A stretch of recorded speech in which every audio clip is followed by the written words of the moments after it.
ผงจิรดานะนี่ไม่ผสมอะไรเลยนะ เราร่วมเลยครับ ผงมวลสารพระอาจารย์ต้อมวัดท่าสแบงมอบให้อาจารย์ต้อมรวบรวมมวลสารไว้กี่สิบปีในนี้ทั้งหมดท่านมอบให้ทั้งพระอบนี้เลยนะนี่ของท่าน อันนี้ผงที่สมเด็จธงชัยรวบรวมเอาไว้ตลอดชีวิตเลยนะ โอเคครับ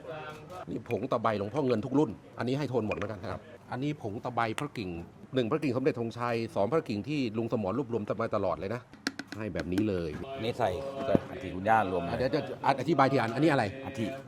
อันนี้อัฐิของคุณย่าบุญเรือน เท่าอัฐิคุณย่าบุญเรือน อ่า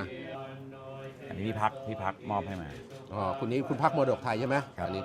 หลวงพ่อเจ้าวาดเก็บรวบรวมพระพุทโธที่ชำรุดต่าง ต่าง ๆ แล้วก็ตามรวมไว้ อันนี้ปี211 ๆครับผม ก็จะมีมวลสารของ พระรุ่น รุ่น เก่า 2494 คุณโทนน้องสุกันได้พรีมวลสารสร้างเหรียญแล้วพระคุณของพ่อบุญค้ำมีพระสมเด็จ เป็นจาภาคี วัดระฆัง วัดระฆัง บางขุนพรหมเกตโย เกโยพระรอด พระรอด ซุ้มกอ มีผงสุพรรณ ผงสุพรรณแล้วก็นางพญา ครับผม อยู่ในนี้หมด อยู่นี้แล้วก็พระอีกเยอะแยะมากมายเลยเป็นพันองค์ เป็นพันๆองค์ ครับ นะอยู่ในนี้ ครับผม พูดซะอยากได้เลย แบ่งกันสัก2 ช้อน ได้ นะ เลยครับได้เลยครับได้เลยครับ เป็นข้าวสารเสกแม่บุญเรือนนะ อ่า ทรายทองเสก